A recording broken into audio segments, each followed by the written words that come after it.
They thought they owned the ground beneath my feet. I drilled a legal well on my land with my money to protect my kids during the worst drought this town had ever seen. But the moment water started flowing, the HOA came knocking. Not to congratulate me, but to claim my well as their own. They called it a shared community resource. They threatened legal action. They broke into my system. They stole from me drop by drop until I had no choice but to fight back. But what they didn't know was that I know the law, and I don't back down. What started as one well turned into a courtroom war. Secrets leaked, emails exposed, power shifted, and when the truth came out, the entire neighborhood turned against them. This isn't just about water. It's about control abuse of power. And one man who stood up and said, "Not on my land." I never imagined that something as basic as water could ignite a war right in my own backyard. Yet here I was, caught in a storm I hadn't seen coming, in a neighborhood that had morphed into a petty kingdom ruled by a handful of self-appointed overseers who wielded clipboards like scepters. When I first moved to Hollow Creek Estates, I was a widowed father of two, Emma and Alex, freshly retired from 25 years with the Army Corps of Engineers. All I wanted was a calm corner of the world to raise my children, a place where the days stretched out peacefully and the nights weren't haunted by memories of far-off deserts and endless projects. What I found instead was anything but tranquil. That summer, the drought descended like a slow-moving siege. Reservoirs shrank to cracked mud basins. Lawns turned the color of straw. The county slapped strict watering restrictions on us, and the Hollow Creek Homeowners Association responded not with understanding or shared sacrifice, but with iron-fisted edicts that squeezed the life out of daily living. They mailed out fines for any hint of brown grass, while quietly approving tanker trucks to dump thousands of gallons on the manicured flower beds, framing the neighborhood entrance paid for, of course, with our communal dues. The hypocrisy stung like dry wind against bare skin. I watched my neighbors struggle under the weight of it all. Sprinklers hissed furtively after midnight to evade patrols. Children were shooed indoors, barred from playing on their own scorched yards. Vegetable gardens withered into dusty skeletons. It gnawed at me. I knew land. I knew water. After decades directing massive infrastructure builds across parched regions of the Southwest, I understood aquifers' drilling depths and, most importantly, what property rights truly meant beneath the surface. One quiet evening, with Emma and Alex asleep upstairs, I spread the deed county zoning maps and the association covenants across the kitchen table. I read every line under the warm glow of the pendant light, tracing clauses with my finger until the words blurred. The conclusion was unmistakable. I held full legal authority to sink a private well on my own lot. No permission required from the board. No obligation to notify them. The groundwater beneath my property was mine to access, just as the sunlight falling on my roof or the rain that soaked my soil belonged to me. This wasn't about defiance or stirring trouble. It was about survival and simple human decency. I'd seen good people worn down by arbitrary rules and bureaucratic indifference. My daughter Emma deserved to chase fireflies across green grass again. My son Alex needed a place to splash in a kiddie pool without the shadow of guilt hanging over summer fun. I wanted my children to grow up remembering laughter in the backyard, not the brittle crunch of dead turf underfoot. So I did what I've always done when the world turns unreasonable. I took deliberate, measured action. I called an old contact, Clearwater Solutions, a reputable drilling firm I'd collaborated with on a federal reservoir project years earlier. Their lead hydrologist visited the next week, boots crunching over my brittle lawn as he studied soil samples and geophysical scans. The prognosis was promising. A reliable pocket of fresh water sat roughly 180 feet down, tucked safely in a shallow aquifer that posed no risk to neighboring properties. I submitted the permit application to the county. No objections surfaced. I notified the Municipal Water Authority, smooth sailing there as well. Deliberately, I kept the association in the dark. Their bylaws granted them no dominion over subsurface rights on private land, and I wasn't about to give them an early chance to manufacture obstacles. The drilling rig arrived on a blistering Tuesday morning in July, its diesel engine rumbling like distant thunder. By midday, curious neighbors had gathered along the cul-de-sac in small clusters, shading their eyes against the glare. I kept my responses short and steady, just some routine infrastructure work. But as the bit chewed deeper into the earth, I sensed the atmosphere shift. Whispers floated on the hot air. Sideways glances sharpened, and then she appeared. Deborah Keller, president of the association, strode across the street in crisp linen pants and oversized sunglasses, her expression carved from disapproval. Power radiated from her not through wisdom or warmth, but through an unyielding command of the rulebook she treated as sacred text. She didn't approach to inquire. She arrived to reassert dominion. "What exactly do you think you're doing?" she demanded, arms folded, staring at the rig, as if it were an invading force. "A permitted private well on my own land," I answered, evenly meeting her gaze. "All paperwork filed, all regulations satisfied." "You didn't inform the board," she replied, voice laced with accusation. "No requirement exists for me to do so," I said, handing her a printed excerpt from the very covenants she cherished. Her lips tightened. She wasn't accustomed to pushback. Without another word, she pivoted sharply and marched away. But the chill in her departing glance lingered like a warning cloud on the horizon. This, I knew in my gut, was only the beginning. By the end of that sweltering week, the well was finished. A compact, high-efficiency pump nestled quietly beneath a low stone casing I'd built myself near the garage. Nothing flashy, no towering pipes or clanking machinery to offend the neighborhood's precious aesthetics. Just a discreet portal to the cool, clear water that had always been there waiting beneath our feet. I had the output filtered, lab-tested, and seamlessly tied into my irrigation lines. Within days, the garden revived in a riot of green tomatoes swelling on the vine roses, unfurling like secrets, and the lawn reclaiming its soft, springy texture. For the first time in months, the backyard echoed with the sounds I'd missed most. Emma squealed as she darted through the sprinkler's cool mist droplets sparkling like diamonds in her hair. Alex cannonballed into his inflated pool with gleeful shouts sending arcs of water over the fence. Laughter, pure unburdened childhood laughter, floated on the warm evening air, mingling with the scent of fresh-cut grass and blooming jasmine. It felt like breathing again after holding my breath for too long. But peace, I was about to learn, can be the most provocative thing of all in a place governed by envy and control. The following Monday, a crisp white envelope slid through the mail slot, bearing the embossed letterhead of the Hollow Creek Homeowners Association. I opened it in the kitchen while the coffee brewed the rich aroma, doing little to soften the words that stared back at me. The letter declared in formal legalese that the well located at 742 Crestmont Lane was now deemed a communal resource, and that its yield would be subject to equitable distribution pursuant to the shared use provisions of the Hollow Creek Estates covenants. I actually laughed, sharp incredulous, standing there in my quiet kitchen. The audacity was breathtaking. They weren't merely upset that I'd sidestepped their restrictions. They wanted to seize the very solution I'd paid for with my own savings, drilled beneath my own soil and maintained with my own hands. It wasn't oversight. It was outright appropriation. In that moment, something hardened inside me.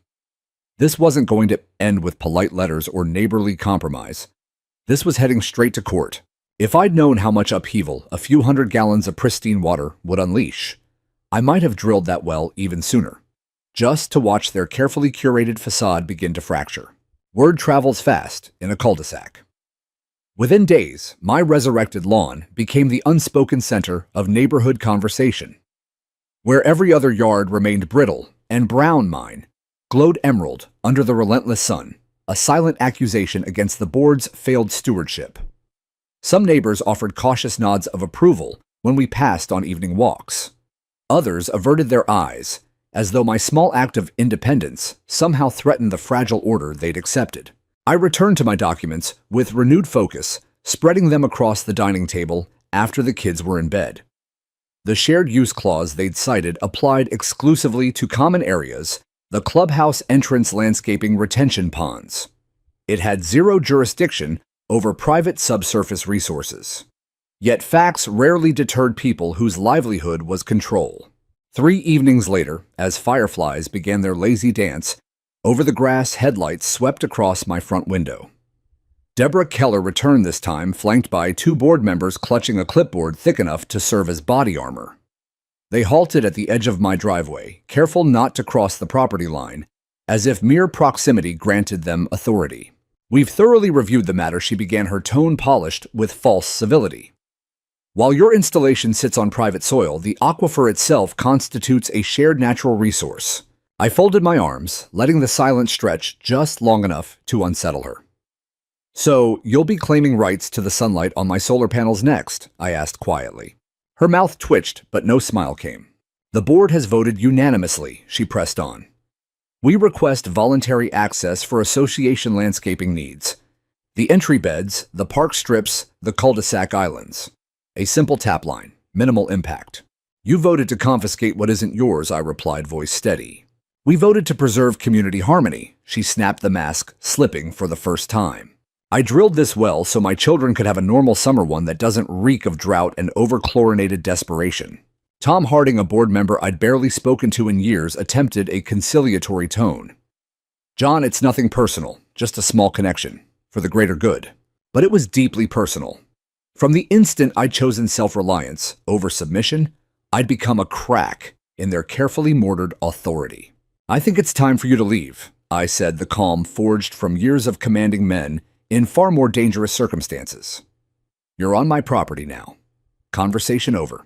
They retreated without protest, but the tension lingered like the humid air before a storm. I knew they weren't conceding. They were simply regrouping. That same week, odd incidents began. A white pickup truck idled across the street for nearly an hour, engine rumbling low. The next day, a man in a reflective safety vest strolled along my side yard, peering at utility markers. When I stepped outside, he muttered something about routine mapping and hurried away. My security cameras caught the same truck circling the block 3 times the previous night. Paranoia wasn't my habit, but vigilance was. I reviewed my permits again, inspected the wellhead, and ran fresh pressure tests. Everything remained pristine and legal. Still, an uneasy current ran beneath the surface calm. Behind closed doors and whispered phone calls, something darker was taking shape. And soon, it would emerge like a hidden pipe snaking beneath the grass, siphoning away more than just water.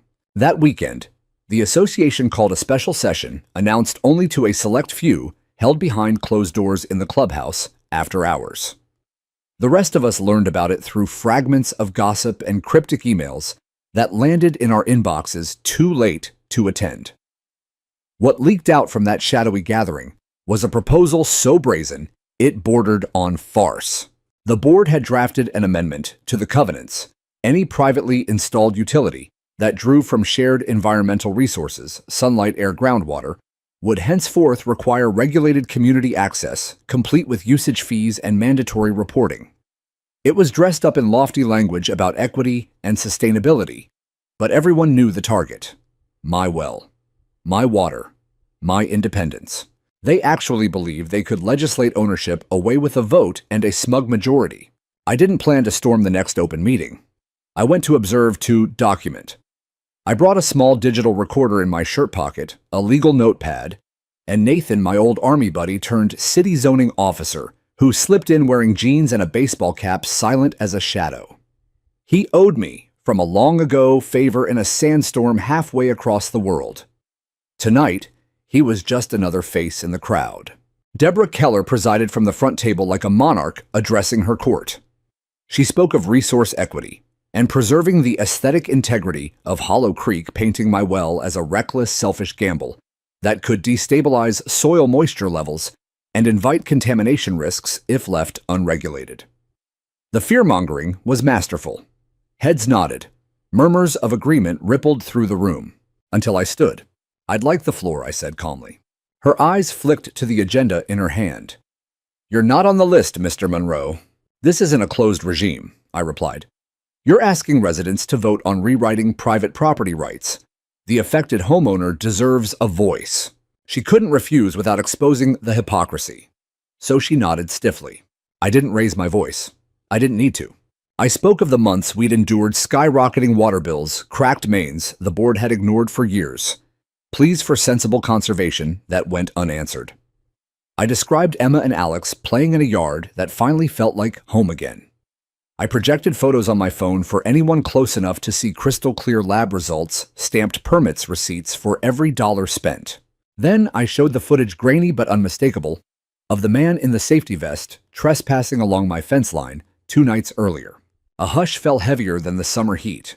Finally, I held up a letter from the County Water Authority official, confirmation that my well was fully compliant and that any unauthorized connection to it would constitute theft of utility service under state law, punishable by fines and potential criminal charges. The room shifted. I watched doubt flicker across faces that had been nodding along minutes before. Tom Harding leaned back in his chair, as if the air had been sucked out of it.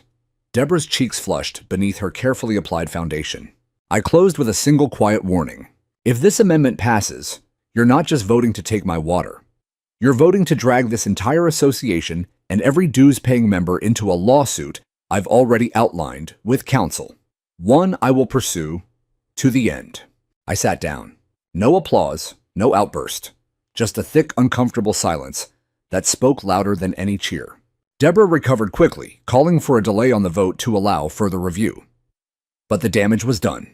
The spell of unquestioned authority had cracked, and everyone in that room felt the fracture. I drove home under a sky bruised with storm clouds, the first fat raindrops in months splattering the windshield. Emma and Alex were already asleep, their rooms glowing faintly from nightlights. I stood in the doorway of each for a long moment, listening to their steady breathing, feeling the weight of what I was protecting. The vote had been postponed, the law remained on my side. But I knew people like Keller didn't accept setbacks. They schemed in the dark. And 2 mornings later, the ground itself betrayed their next move. I was sipping coffee on the porch, watching dawn paint the rooftops gold, when something caught my eye, a narrow strip of earth near the back fence that looked freshly disturbed. The grass had been carefully replaced, but the edges didn't quite match. A straight, unnatural line ran from my property toward the association-maintained greenbelt beyond the utility easement. My pulse quickened. I followed it on foot, careful not to disturb the surface. The trail ended at a nondescript junction box nestled in city-managed mulch. Nothing screamed tampering at first glance. But I'd spent decades reading the language of soil and infrastructure. This wasn't animal activity. This was deliberate, precise, hidden. I didn't dig, not yet. I marked the spot and my mind went inside and called Nathan. He arrived within the hour in an unmarked city truck, accompanied by 2 utility inspectors, armed with ground-penetrating gear and a fiber optic scope. By late afternoon, beneath a sky now heavy with real rain, we had irrefutable proof. Someone had spliced into my water line 4 feet underground, a crude PVC bypass that snaked out of my yard beneath the greenbelt and fed directly into the association's sprinkler control manifold. No permits, no backflow prevention, no paperwork, just theft, plain and ugly. Nathan shook his head in disbelief. This isn't overreach, John. This is felony utility theft. We documented everything. Photographs from every angle, depth, measurements, flow readings that showed active draw even as we stood there. Evidence now existed, cold hard and prosecutable. That night, with thunder rumbling overhead and rain finally drumming on the roof, I called Stephanie Linwood. She listened without interruption as I laid out the timeline, the threats, the illegal tap. When I finished, her voice was steel wrapped in silk. "You've got a slam-dunk case," she said. "Trespass, theft, property, interference, abuse of authority. They're cornered, and cornered animals make mistakes. We're going to make them regret every single one." By the end of the week, a cease and desist letter bearing her firm's letterhead landed on the association's doorstep, followed swiftly by an emergency injunction filing. The retaliation began almost immediately, but so did the unraveling of their control, their lies, and the fragile empire Deborah Keller had built on fear and fine print. And for the first time since this began, I felt the tide turning. The retaliation arrived in waves, each one more desperate than the last. First came the violation notices, 2 thick envelopes in the mailbox by the end of that same week. One cited my well structure for failing imaginary aesthetic standards that didn't exist in any covenant. The other accused me of unauthorized modifications to landscaping because of the neat ring of protective bark mulch I'd spread around the stone casing to prevent erosion. Daily fines $100. Lien threats. Mandatory arbitration clauses quoted in bold. I didn't flinch, I didn't pay a cent. Instead, I fought fire with sunlight. I designed a simple one-page flyer on my laptop late one night while Emma and Alex slept. Black bullet points on clean white stock titled in bold capitals. The truth about my well, and how the board is stealing from us all. It laid out the timeline plainly: the drought, the ignored infrastructure, please the illegal, siphon the court filings. I included redacted photos of the buried pipe the county permits and the water authority's theft warning. No accusations screamed in all caps, just facts, cold and undeniable. The next morning, coffee in one hand and a stack of flyers in the other, I walked every sidewalk in Hollow Creek Estates, door to door, face to face. Most neighbors accepted the paper politely. Some read it on the spot, eyes widening. A few asked quiet questions. And then there was Rosa Martinez. Rosa lived 4 houses down a sharp-eyed widow in her 60s, whose late husband had been a county judge. She took the flyer, scanned it once, and shook her head slowly. I knew they were up to something, she said, voice low but steady. 2 weeks ago, my irrigation timer quit, but the pressure on my whole system suddenly doubled, flooded my flower beds. The board sent a crew out, claimed it was routine maintenance. I didn't buy it then, and I sure don't now. I asked if she'd allow Nathan and the city inspectors to check her lines. She didn't hesitate. Come tomorrow. They found it almost immediately, a fresh branch off the same hidden bypass that originated under my yard, feeding directly into her sprinkler zone. That single discovery cracked the dam. By the end of the weekend, 5 more households reported anomalies: tampered valve boxes, unexplained pressure surges, patches of inexplicably lush grass in common areas that should have been bone dry. Each inspection revealed another clandestine connection. They weren't just taking from me. They were quietly redistributing my water across the association's entire Greenbelt network, likely to offset their own ballooning municipal bills while fining the rest of us for brown lawns. Stephanie Linwood moved like lightning. She amended the emergency filing to request class action certification. If enough neighbors joined, the suit would grow teeth sharp enough to bite through the board's defenses. Suddenly, my private battle had become a neighborhood reckoning. The next association meeting was standing room only. More than 40 residents crammed into the clubhouse, double the usual turnout. Folding chairs scraped across the floor. The air smelled of coffee and barely contained anger. Deborah Keller took the podium in a pale blue suit posture, rigid smile, practiced. She spoke of unfortunate misunderstandings and the importance of unity. She warned of potential environmental hazards from unregulated wells and the risk of divisive litigation bankrupting our reserves. Classic deflection. I stayed silent in the back row, arms folded, letting the evidence speak through others. Rosa stood first. She held up printed photos of the pipe branching into her yard. "This isn't misunderstanding," she said, voice ringing clear. "This is theft." A murmur rippled outward. Then, the Parkers' young couple with toddlers described their flooded side yard and the sudden midnight sprinkler runs they hadn't programmed. One by one, voices rose. Questions turned to demands. Deborah's answers grew clipped, her smile brittle. And then her composure shattered. She jabbed a manicured finger in my direction. "This man is tearing apart the very fabric of our community. Spreading lies, frightening decent people." The room stilled. Tom Harding, once her reliable ally on the board, rose slowly. His face was ashen. "Deborah," he said, voice quiet, but carrying to every corner, "you never brought the siphon to a vote. You never told the full board. You spent association money on something none of us authorized. If anyone's destroying trust here, it's you." A beat of stunned silence. Then someone in the back began to clap. Another joined. Within seconds, the sound swelled, not for Deborah, but against her. She stood frozen at the front, alone beneath the fluorescent lights, as the illusion of absolute power slipped away like water through cracked fingers. The meeting ended in chaos motions, tabled voices, overlapping residents, clustering in angry knots. I slipped out early, the night air cool against my skin. When I reached home, I found my mailbox hanging crooked from its post, wood-splintered screws, yanked out, boot prints scuffed into the curb beside it. Vandalism. Clear, deliberate. I didn't rage. I documented photos from every angle, timestamps, close-ups of the damage. Then I drove to the police station and filed a report. Officer Ramirez listened carefully, jotting notes, promising follow-up. "This doesn't look like kids," he said. "Looks personal." He was right. The war had moved from letters and hidden pipes into the open, ugly, petty, and increasingly desperate. But every act of retaliation only tightened the noose around their own necks.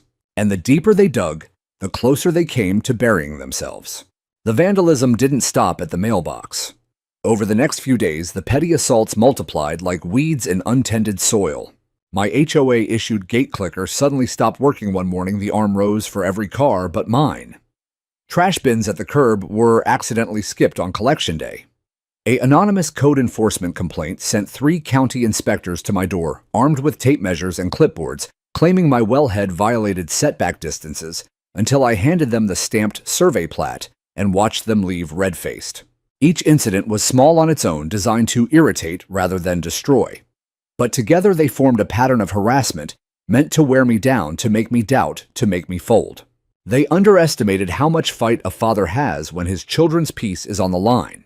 One evening, as rain finally broke the long drought and drummed steadily on the roof, an unmarked envelope slid under my front door.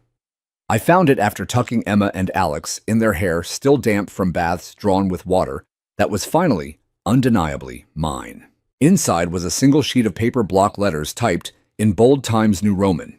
"You think you're clever, but you've made enemies. We'll drain you before you win." No signature, no subtlety, just a threat, cold and anonymous. I didn't crumple it. I photographed it under bright kitchen light, slipped it into a plastic sleeve, and drove straight to the police station. Officer Ramirez added it to the growing file vandalism report, harassment pattern, now a written intimidation attempt. "These people are digging their own grave," he muttered, shaking his head. "Keep everything. We're building something solid here." Stephanie Linwood echoed the sentiment the next morning over coffee at her downtown office. "They're panicking," she said, eyes sharp behind stylish frames. "Threats mean they know the evidence is airtight. It also means we add intentional infliction of emotional distress and punitive exposure to the complaint." She paused, studying my face. "How are the kids holding up?" "Better than me some days," I admitted. Emma drew a picture of the well with flowers around it. Alex asked if the angry lady was going to take our sprinklers away. I told them Daddy's fixing it. Stephanie nodded. "Then let's fix it hard." That same week, a crack appeared in the board's armor from an unexpected direction. Alan Whitmer, former association treasurer who had resigned months earlier citing personal reasons, called Stephanie out of the blue. He wanted to meet. Off the record. We gathered in a quiet corner booth at a diner 20 minutes outside Hollow Creek. Alan looked thinner than I remembered, tie-loosened fingers drumming nervously on a manila folder. "I can't stay silent anymore," he began without preamble. Deborah created a discretionary fund labeled Landscape Emergency Allocation. $4,200 dispersed off books to a contractor for urgent irrigation modifications. That contractor installed your siphon. He slid the folder across the table. Inside, copied emails, a screenshot of the bank transfer stamped CSA Well MOD, and a scanned receipt with a handwritten note in the margin, "DK approved." CSA, Stephanie asked. "Her private code," Alan said bitterly. "Community supply adjustment." She used it to hide anything she didn't want the full board to see. It was the first direct proof of deliberate, unauthorized spending. Gold in a civil suit. Stephanie's team subpoenaed the full financial records within hours. The court granted it without hesitation.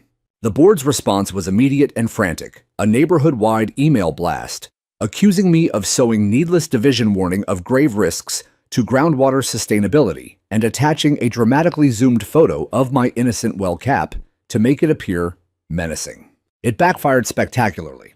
Within hours, my inbox and Rosa's and the Parkers filled with messages from residents who had finally had enough. Why are they spending our dues fighting one homeowner? Is this why assessments went up 20% last year? How much is this lawsuit going to cost us? 2 more families joined the suit that week. Stephanie refiled, expanding it into a formal community impact claim with multiple plaintiffs. Discovery would now reach deeper every email, every minute, every dollar. Then came the petty sabotage that finally crossed into contempt. Late one dusk, while walking Max around the block, I heard it before I saw it, a faint telltale hiss near the shed like air escaping a punctured tire. I followed the sound on instinct flashlight beam cutting through gathering shadows. There, half hidden beneath overhanging ivy along the back fence, was another patch of freshly turned soil. A narrow PVC line glinted faintly, clamped crudely to what could only be a reconnected bypass. They had done it again, after the injunction, after the proof, after everything. My blood ran hot, then ice cold with fury. I took dozens of photos, careful not to disturb a thing. Called Nathan immediately. He arrived with flow meters and detection gear under cover of darkness. "They're pulling water right now," he confirmed grimly. "Active draw. This is willful contempt of a court order." Stephanie filed the emergency motion before sunrise, violation of injunction, continued trespass request for sanctions, and personal liability. The judge wasted no time.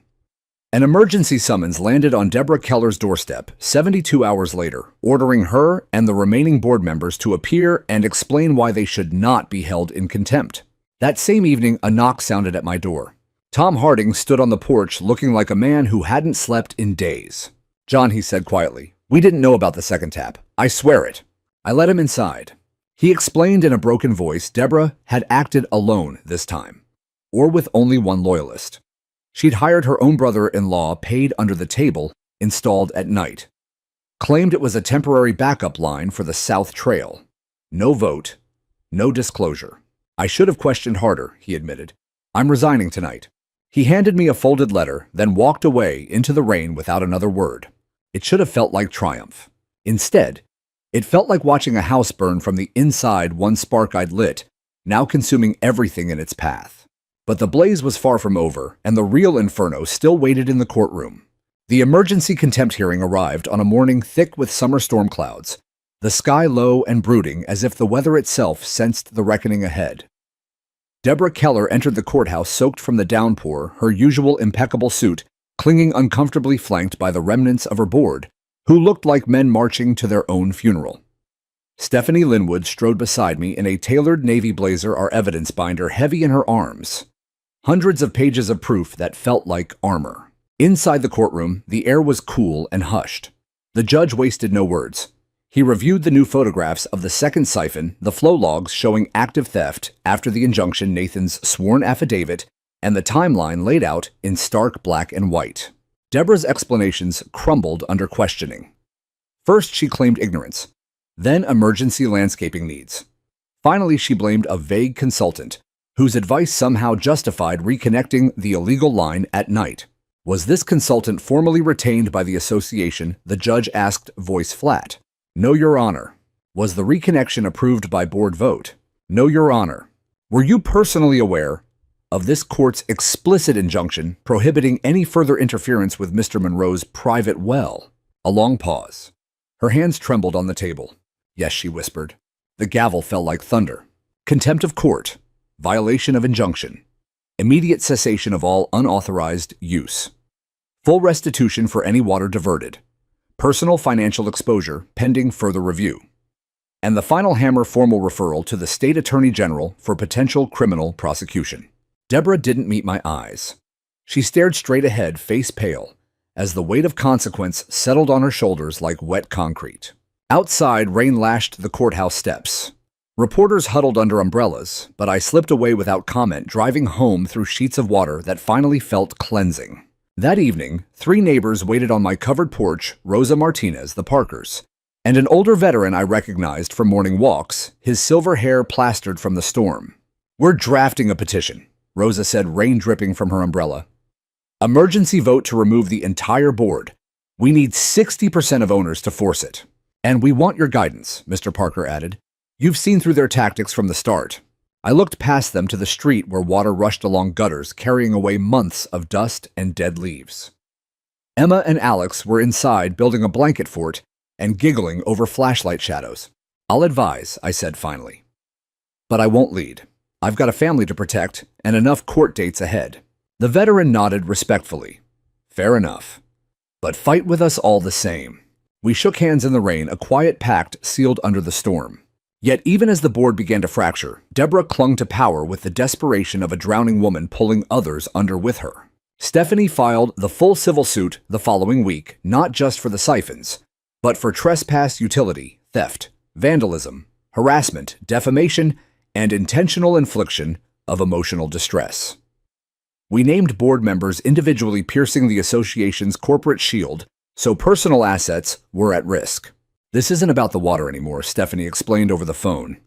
"They turned governance into a weapon. Judges hate that." Our evidence stack grew thicker. High-resolution photos of both illegal taps, pressure logs proving ongoing draw, Deborah's courtroom admission, the threatening letter under my door, police reports on the mailbox and gate sabotage, Alan Whitmer's documents proving off-books payments. Then came the breakthrough that turned a strong case into an unbreakable one. Margaret Shen, a junior associate from the association's retained law firm, quietly resigned and reached out to Stephanie. We met her in a nondescript cafe far from Hollow Creek. She was nervous, voice barely above a whisper, but resolute. Before the first injunction, she said our senior partner sent the board a memo warning that any tap into your line would violate state utility code and expose them to civil and criminal liability. Deborah ignored it. "I have the routing records." She didn't possess the memo itself, but she pinpointed its location in the firm's digital archive, now subject to our subpoena.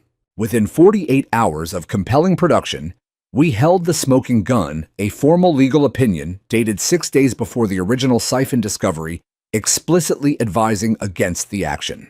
They had been warned in writing and proceeded anyway. Stephanie amended the complaint again: gross negligence, willful disregard of counsel, and bad faith conduct warranting punitive damages.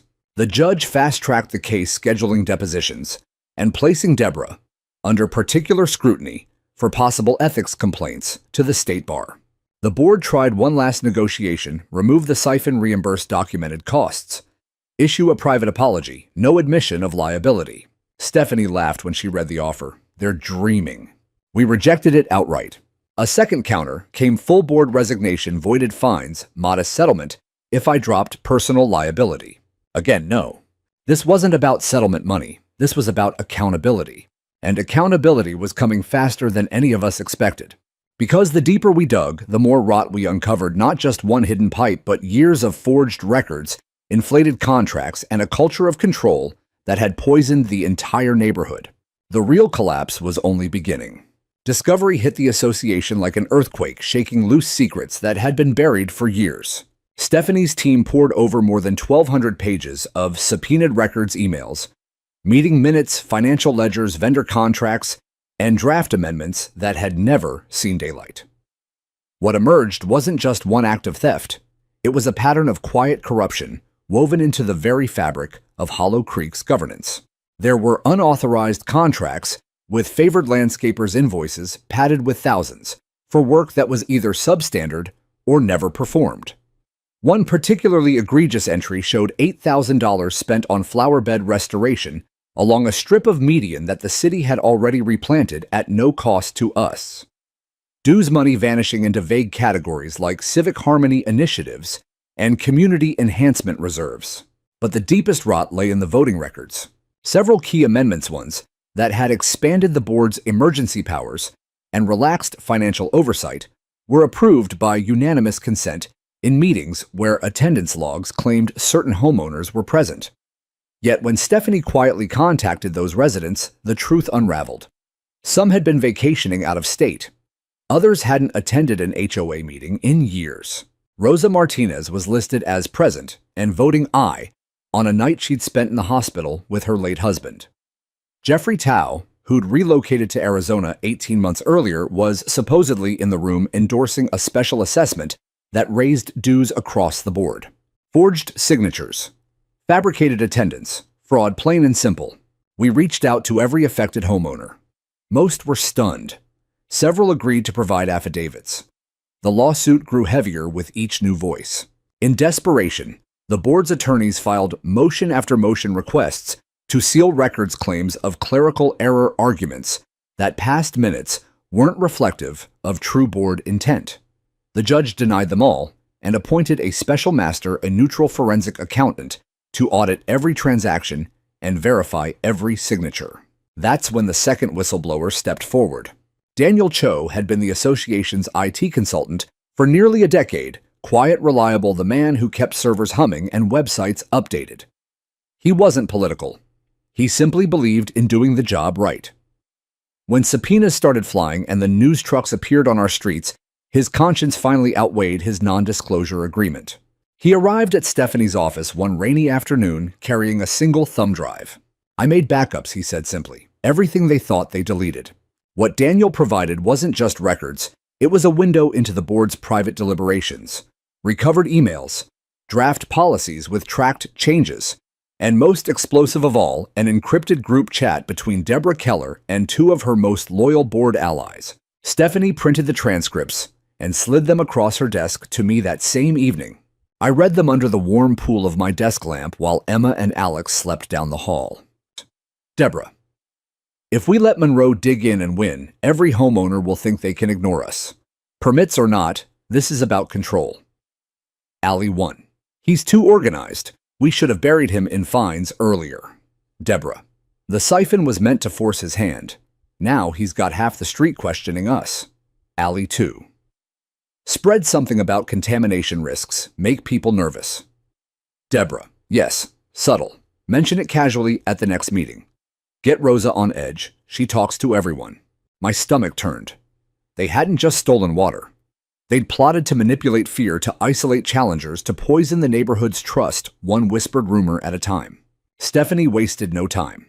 She filed an emergency supplement to the complaint Civil Conspiracy to defraud homeowners and suppress dissent. She also petitioned the court to refer the entire matter to the district attorney for criminal review. The judge granted both. That same week, Hollow Creek made local headlines. Suburban HOA accused of water theft, forged records, and conspiracy. Screamed across Channel 7's evening broadcast. A reporter camped outside the clubhouse, microphone thrust toward any resident willing to talk. I stayed silent, letting the documents do the speaking. Then came the town hall, not organized by the board, but by us. Over 80 homeowners packed the community center on a humid Thursday night. Folding chairs groaned under the weight of bodies. Printouts of the chat logs, the forged minutes, and the news articles circulated like contraband. The air crackled with long-suppressed anger. Rosa took the makeshift stage, first voice, steady and strong. We trusted them to manage our neighborhood, not to rule it. One by one, residents stood. Stories poured out: unexplained dues, hikes, ignored maintenance requests, selective enforcement of rules that seemed to target anyone who asked questions. When Rosa gestured me forward, I hadn't planned to speak, but the room's eyes pulled me up. I stood beneath the harsh fluorescent lights and told them, not as an accuser, but as a father who had watched his children's simple joys almost stolen by pettiness.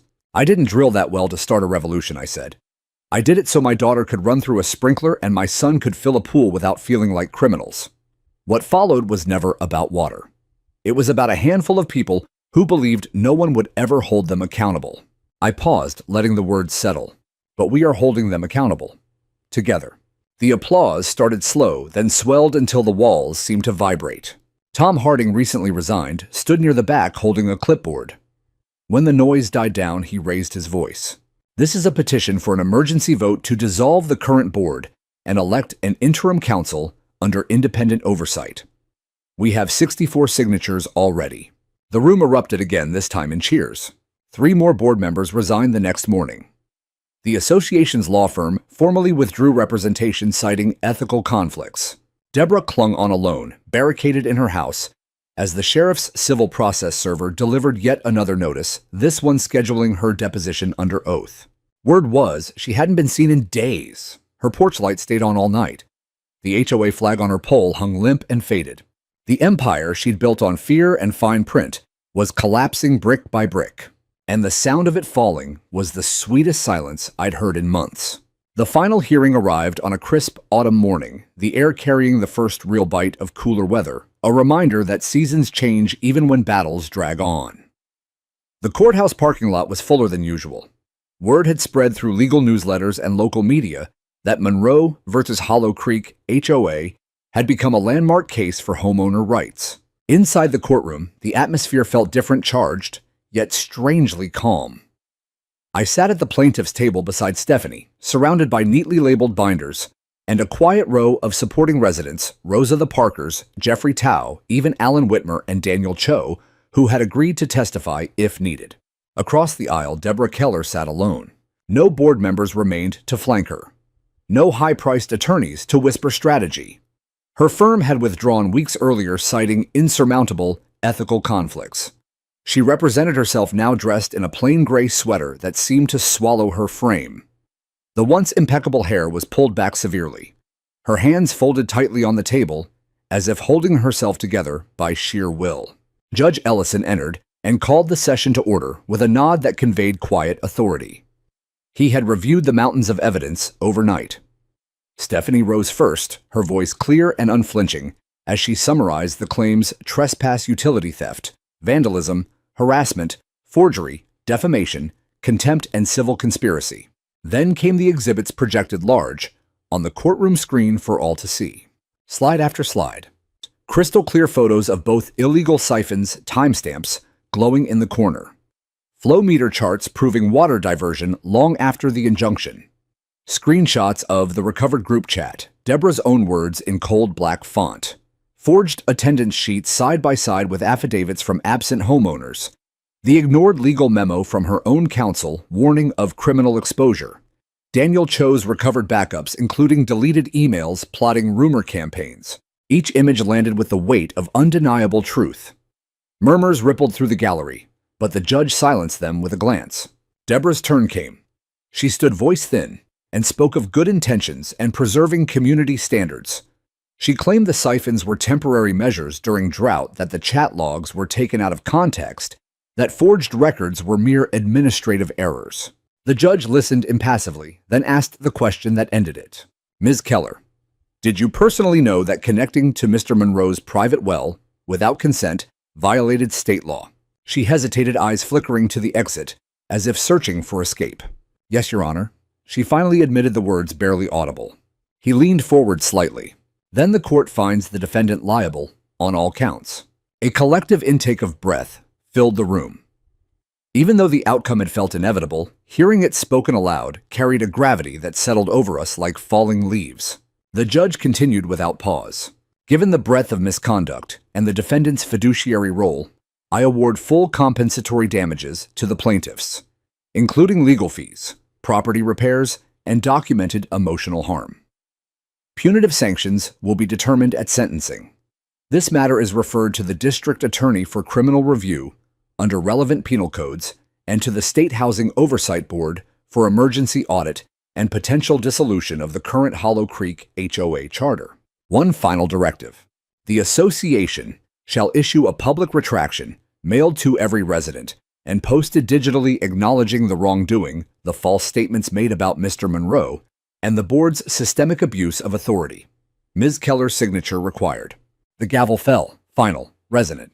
Deborah remained seated long after the courtroom emptied, staring at the table, as if it held answers she would never find.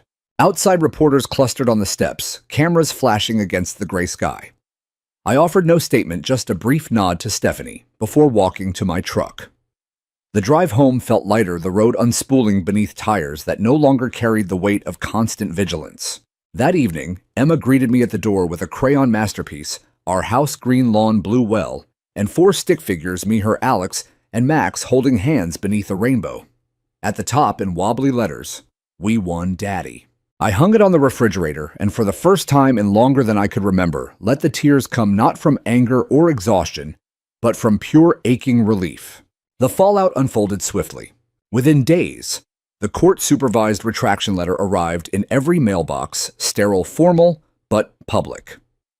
Deborah's signature sat alone at the bottom, stark against white paper. By month's end, the remaining board members resigned en masse. Homeowners convened an emergency election under independent oversight. Rosa Martinez was chosen interim chair. Her first act was to freeze all spending and open the books completely.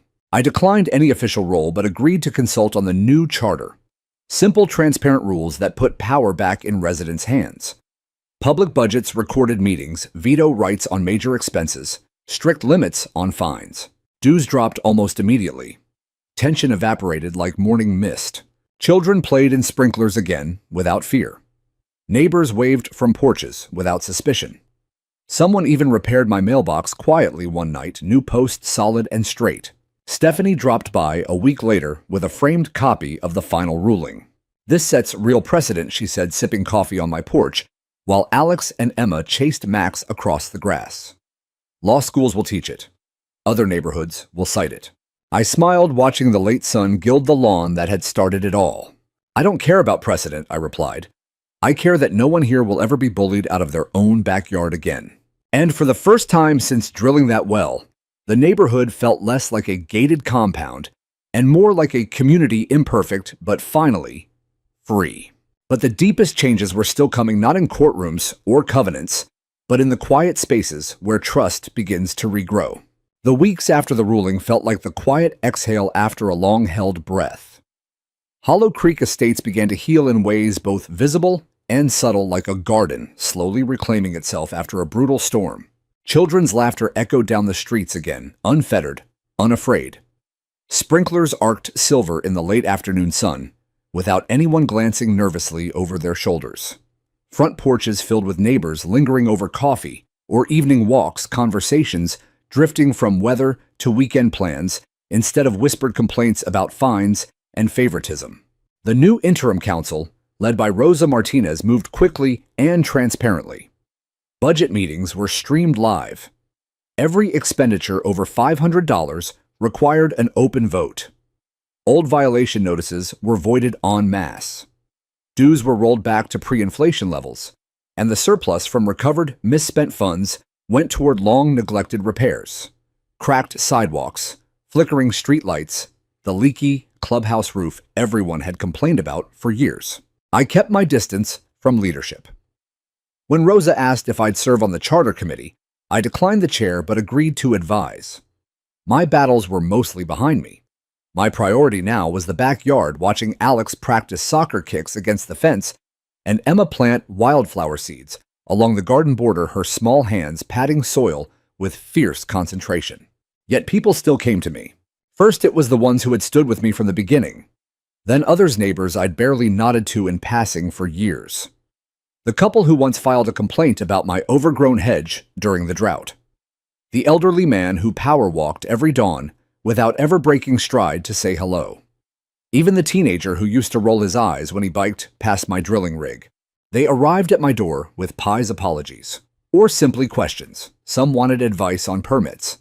Others just needed to say, "We didn't see it then. We see it now. Thank you." I accepted every apology with a nod and a cup of coffee on the porch. I didn't need groveling. I needed the neighborhood to remember what it felt like to trust again. The most unexpected visitor came one Saturday afternoon, the air crisp with the scent of turning leaves. Rachel Langston, once Deborah's closest ally on the board, the woman who had co-signed the very first aesthetic violation against my well, stood on my doorstep, holding a homemade blueberry pie, steam still rising from the lattice crust. "I owe you this," she said quietly, eyes fixed on the welcome mat. I believed her. Every word. I voted for the fines, the amendment, even the siphon. I thought she was protecting something sacred. I invited her in. We sat at the kitchen table while Max thumped his tail hopefully beneath it. She told me things I hadn't known: how board meetings were rehearsed in advance, how questions were shut down with accusations of disloyalty, how vendors were chosen based on personal connections rather than bids. "I was afraid of losing my place here," she admitted, voice cracking, "of being the next one targeted. It's no excuse, but it's the truth." I didn't offer easy absolution. "Fear makes us complicit," I said. "The question is what we do once we see it." She nodded, tears brimming. "I'm testifying for the DA if they call me. And I've already given Rosa my resignation letter." We finished our coffee in silence, the pie untouched between us. When she left, she paused at the door. "I'm sorry, John, truly." I believed her. That same weekend, the new council hosted the first community barbecue. In years, no official HOA branding, no mandatory attendance, just an open invitation taped to the clubhouse door. The turnout was staggering. Grills smoked with burgers and ribs.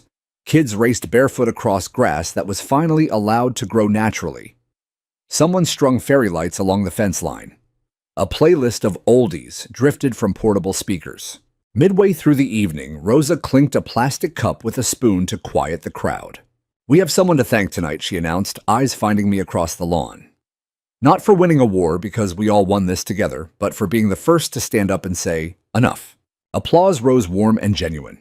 I raised my soda in acknowledgement, heat rising in my cheeks. Later, as the sky deepened to indigo and fireflies began their dance, I slipped away to the edge of the gathering. Emma found me there, slipping her small hand into mine. "Are all the bad guys gone now?" she whispered. I squeezed her fingers. "The ones who mattered, yeah." She leaned against me, watching the lights twinkle. The sky feels bigger again. Out of the mouths of children. A few days later, Rosa approached me with another idea, a simple guide for homeowners facing overreaching associations across the state. Practical steps, legal resources, warning signs. She wanted to call it the Monroe Report. I agreed on the condition that it tell the whole story. Not just the legal victories, but the fear, the isolation, the nights I lay awake wondering if I was tearing the neighborhood apart to save my own family. The way silence can rot a community from within, and how one reluctant voice can start to reverse it. We wrote it together over kitchen tables and coffee shop corners. It spread quietly at first through neighborhood forums, legal aid sites, even a viral Reddit thread. Emails trickled in from strangers in other states. "Thank you. We're fighting now too. Your story gave us courage." I never expected to become anyone's example. I'd only wanted water for my tomatoes and laughter in my backyard. But perhaps that's how real change begins, not with grand manifestos, but with a father refusing to let his children grow up afraid in their own home. As winter approached, the well remained a quiet fixture, capped securely metered, clearly humming softly beneath its stone casing. Emma's crayon drawing of our family and the rainbow hung laminated beside it, colors still bright. 3 neighboring families had since installed their own wells, legally independently with no drama. Emma proudly updated her hand-drawn voluntary water-sharing map on the fridge, adding new colored dots whenever someone joined the quiet network. It wasn't ideology. It was just neighbors choosing cooperation over coercion. And on quiet evenings when the house was still and the kids asleep, I'd step onto the porch to listen crickets' distant dogs, the soft rush of wind through leaves that no one was measuring anymore. The neighborhood had found its peace again, not the enforced silence of compliance, but the deeper quiet of freedom reclaimed. One chapter closed, a better one slowly, carefully beginning. There is a kind of silence that arrives only after the storm has passed. Not the tense hush of fear, but a deeper, earned quiet that feels almost sacred. That's what settled over Hollow Creek Estates in the months following the ruling. No more anonymous letters in the mailbox. No more suspicious trucks idling at the curb. No more measuring tapes stretched across lawns to enforce invisible lines. The new council, small volunteer-run and fiercely transparent, operated more like a neighborhood cooperative than a governing body. Meetings focused on practical things, organizing block parties, scheduling bulk mulch deliveries, checking on elderly residents during heat waves. Fines became a relic of the past. The clubhouse bulletin board filled with sign-up sheets for potlucks and playground cleanups instead of violation notices. I still tended the well every Sunday morning, not out of necessity but ritual. I'd check the solar backup pump, clear the intake screen, run a quick purity test, just to hear the soft hum that had started everything. Emma's laminated crayon drawing hung nearby, colors vivid against the stone, our house, the blue well, the rainbow arching overhead. Sometimes Alex joined me, curious fingers tracing the pipes, as he asked questions only an 8-year-old can think of. "Is the water still ours forever, Dad?" "Forever," I'd answer, ruffling his hair. "And if anyone ever needs help getting their own, we'll show them how." Emma took her voluntary water-sharing map seriously. She'd added neat labels and colored stars for the 3 new wells that had appeared on our block and the 1-2 streets over. Families who once barely nodded now stopped by to compare notes on depth yields and filtration systems. It wasn't a rebellion anymore. It was just sensible living. One spring afternoon, Rosa invited me to speak at a city-sponsored forum on neighborhood governance. I almost declined, I'd had enough spotlights, but Stephanie convinced me otherwise. "Share the whole story," she said, "not the polished version, the real one." So I did. Standing before a packed community room, I spoke of the fear that had once lived in my house, the way I double-check locks at night, the knot in my stomach every time the mailbox creaked open. I told them about the nights I questioned myself, wondering if protecting my children's simple joys was worth fracturing the place we called home. But then I told them about the morning Emma asked if the sky felt bigger now, and how her small truth cut straight to the heart of it all. I ended with the line from Judge Ellison's ruling that I'd committed to memory. This case is not about water. It is about the misuse of authority, the power of persistence, and the right of every citizen to defend their home. The audience rose as one. Not for me, for the idea that ordinary people armed with nothing more than evidence and resolve can reclaim what was never theirs to surrender. Afterward, strangers approached with stories of their own battles against petty boards and overreaching rules. The Monroe Report had spread farther than we imagined, downloaded thousands of times, cited in lawsuits from California to Virginia. It wasn't fame I wanted. It was knowing that somewhere another parent might read it and decide not to stay silent. Deborah Keller's name surfaced one last time in a brief notice from the State Attorney General, a 10-year ban from serving in any fiduciary role for homeowners associations or nonprofits. Criminal charges for forgery and conspiracy remained under review. Rumor had it she'd moved across the country, tried to join another board, only to be turned away the moment her background check revealed our case. Consequence, not vengeance. On quiet evenings now, I sit on the porch with a cold drink, watching fireflies blink above grass that grows as tall as it pleases. Max sprawls at my feet. Emma and Alex chase each other until the stars come out, their laughter rising like music I once feared I'd never hear again. Sometimes a neighbor waves from across the street, or a kid on a bike shouts hello. The gates still close at dusk, but they no longer feel like bars. I keep the framed court ruling on my office wall, not as a trophy, but as a reminder. And beneath it, in Emma's careful 8-year-old printing, a new drawing, the same house, the same well, but now the rainbow stretches across the entire block, touching every roof. Because that's the real victory. It wasn't about the water. It was about remembering that beneath every imposed rule and silent compliance runs something deeper, something that belongs to each of us alone until we choose to share it.